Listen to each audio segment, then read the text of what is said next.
Soya உருளைக்கிழங்கு கறி.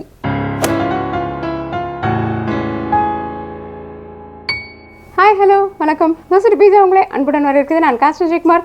அருமையா சுவையா சோயா சங்க்ஸ் அப்படின்னு சொல்லக்கூடிய நட், அந்த மீல் மேக்கர் அப்படின்னு சொல்கிறாங்க, அந்த அப்படி ஒரு பெரியும் உடைய இந்த சோயாவால் செய்யப்பட்ட சின்ன சின்ன உருண்டைகளை வைத்து உருளைக்கிழங்கை போட்டு சுவையாக எப்படி ஒரு கறி பண்ணுறதுன்னு பார்க்கலாம் வாங்க. ரொம்ப சுலபமாகவே இந்த கறியை எப்படி செய்கிறதுன்னு பார்க்க போகிறோம். நம்ம இப்போ என்னென்னா, ஒரு வாணலி அடுப்பில் வச்சுக்கோங்க, கொஞ்சம் எண்ணெய் ஊற்றிக்கலாம். அப்போ என்ன ஆகும், நம்ம இந்த தக்காளி வெங்காயம் ரெண்டுத்தையும் லேசாக வதக்கிட்டு அதுக்கப்புறமா அரைக்க போகிறோம். அப்போது இதனுடைய சுவை ரொம்ப வித்தியாசமாக இருக்கும். நீங்கள் இதை செய்து பாருங்கள். நம்ம வெங்காயத்தை முதல்ல இதில் போட்டுடலாம், தக்காளியும் போட்டுடலாம். ஏன்னா இது வதக்கி அப்படியே சமைக்கிறது இல்லை, இப்போ நம்ம அரைக்க போகிறோம். அதனால் ரெண்டுமே கலந்து வதங்கினா போதும். சோம்பு கொஞ்சமாக போட்டுக்கலாம்.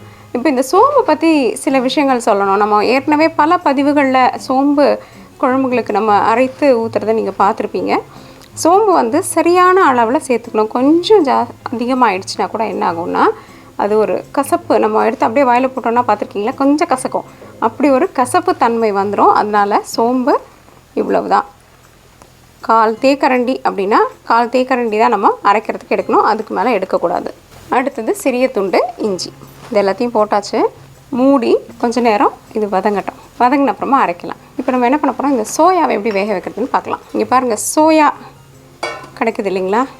பொதுவாக இந்த அளவு இருந்தால் நல்லது. ரொம்ப பெரிய அளவில் உருண்டைகள் வாங்கிட்டிங்கன்னா அது கொஞ்சம் இந்த கலந்துக்கிறதுக்கு நேரம் எடுக்கும். அதனால் நம்ம என்ன பண்ணுறோன்னா, இந்த மாதிரி ஒரு உருண்டைகளை எடுத்துக்கிறோம். இப்போ இதை லேசாக கழுவிட்டு நம்ம இதை குக்கர் பாத்திரத்தில் வச்சு 1 அல்லது 2 சத்தம் வர அளவுக்கு வைக்க போகிறோம். பொதுவாக யாரும் இதை அப்படியே வெந்நீரில் போட்டு எடுத்துடுவாங்க. ஆனால் இதை குக்கரில் வச்சு பண்ணும்பொழுது என்ன ஆகும்னா, இதனுடைய தன்மை, மிருதுத்தன்மை அதிகரிக்கும். நிச்சயமாக இந்த முயற்சியை நீங்கள் பண்ணி பாருங்கள். இப்போ பார்த்தீங்கன்னா நம்ம நல்லா தண்ணியில் இதை போட்டுட்டோம், தயாராகிடுச்சு. அடுத்து இந்த உருளைக்கிழங்கு இருக்குது. இந்த உருளைக்கிழங்கு என்னென்னா, நம்ம அந்த சோயா கூட சேர்த்து வேக வச்சுட்டோம்னா என்ன ஆகும், நம்மளுக்கு சோயாவை கொஞ்சம் பிழிஞ்சு எடுக்க வேண்டிய ஒரு நிலைமை இருக்கும். அப்படி சோயாவை பிழிஞ்சு எடுக்கும்போது இது நம்மளுக்கு கஷ்டமாக இருக்கும். அதனால் என்ன பண்ணலாம், தனியாகவே இதை வேக வச்சுக்கலாம்.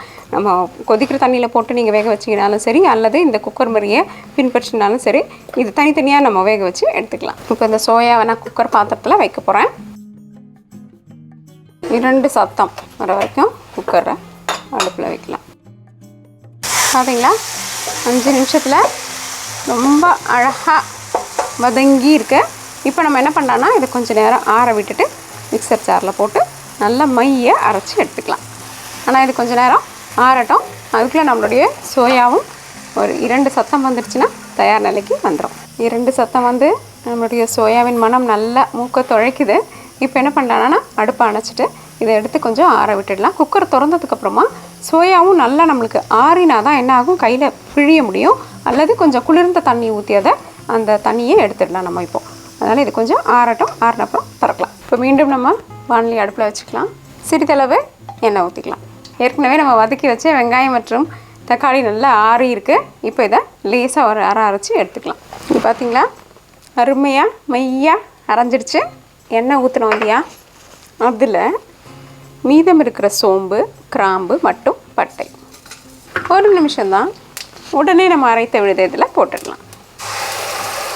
இது ஏற்கனவே வதங்கின விழுதுன்றதுனால இப்போ ரொம்ப நேரம் வதங்கணும் அப்படின்றதில்ல.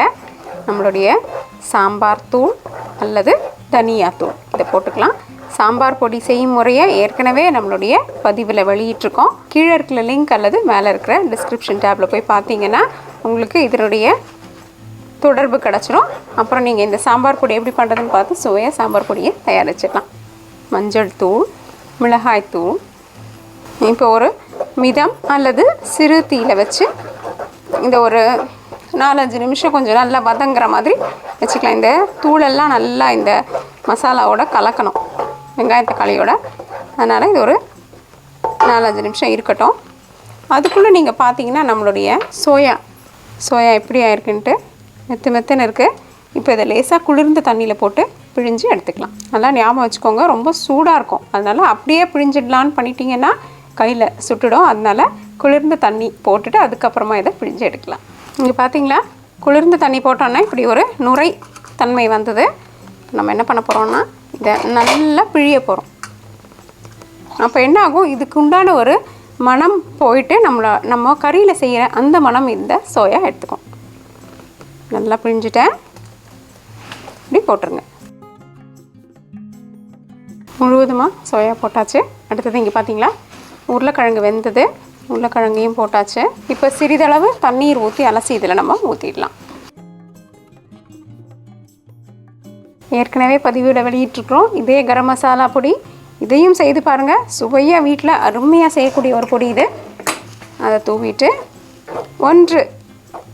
ஒன்று அல்லது 1.5 டம்ளர் அளவுக்கு நம்ம கொஞ்சம் தண்ணி இதில் ஊற்றி,